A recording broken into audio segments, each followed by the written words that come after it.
Yes, good afternoon, good evening, good morning, wherever you're watching from. This is we are having analysis on the topical reports that we have today. The top news reports we have today. We have three major news reports.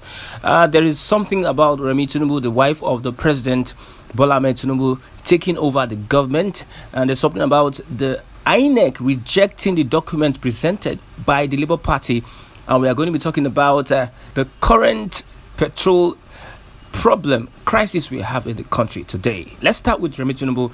Remi TINUBU, as we are speaking, is taking up responsibilities of the president. She is acting in the capacity of the president. She met with the CBN governor and other government officials, which is supposed to be the president's responsibility.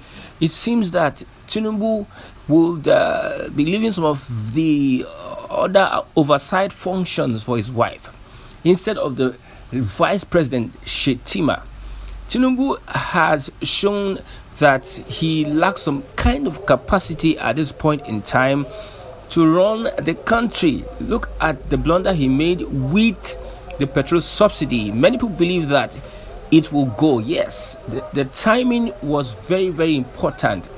The timing, but on the inauguration day he made that statement, and Nigeria and Nigerians started suffering from the statement he made. So Remi TINUBU now will be acting as the president of the Federal Republic of Nigeria. What a shame if that happens.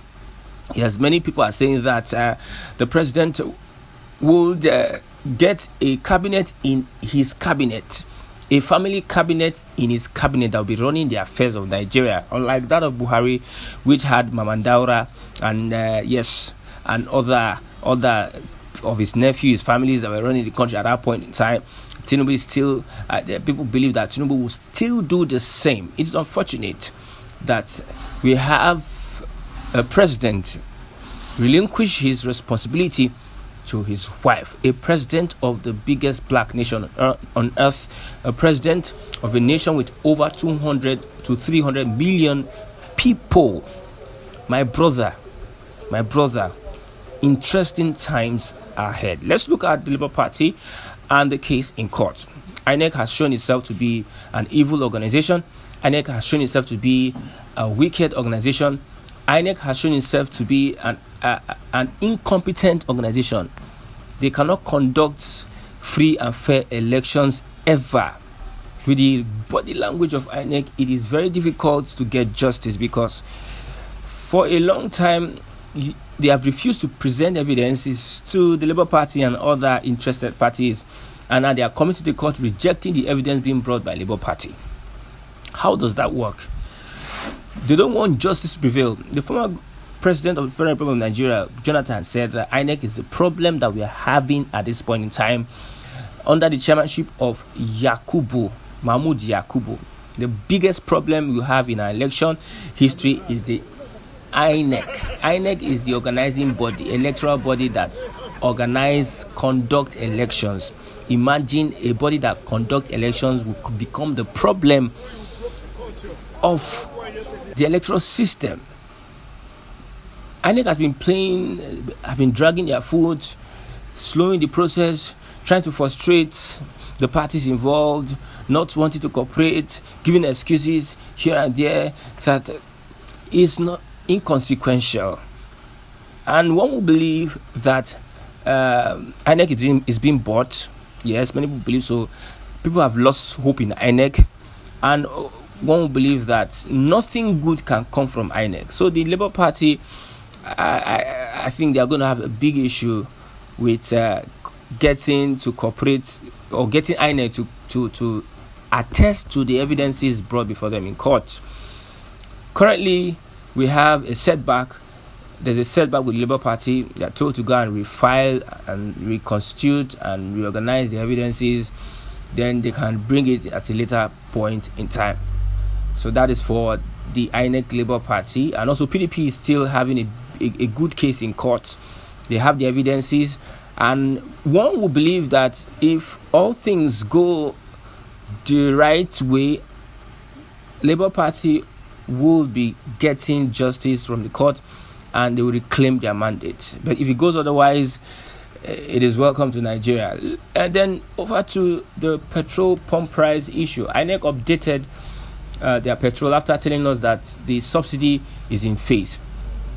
There's a cartel, there's a cabal. We all know there's a cabal, and nobody is willing to mention the cabal. People in government are unwilling to mention the cabal. They are afraid of the cabal. Jonathan said there was a cabal, and he didn't mention names. Now, the president, Bola TINUBU, had made careless statements that have made the cabal take advantage of what he said, that subsidy is gone. Nigerians are suffering. You see, NNPC had taken Nigeria for a ride. The CBN have taken Nigeria for the ride. CBN told us they financed Dangote's refinery. They financed Dangote's refinery, and the government is very, very well proud to say that Dangote refinery is going to make history in Africa. They are very proud to say such a shameless pack of human beings. That's what I'll call that government.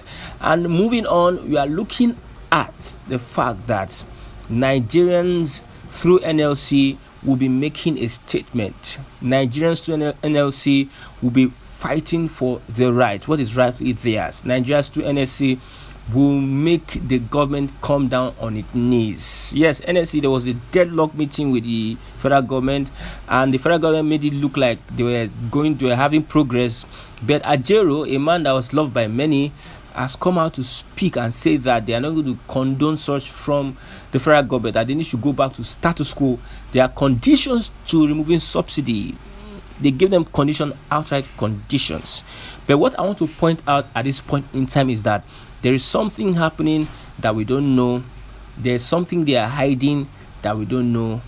These people in power, the elite in power, the government, the politicians, there are things that are hiding from the masses about this subsidy that we don't know.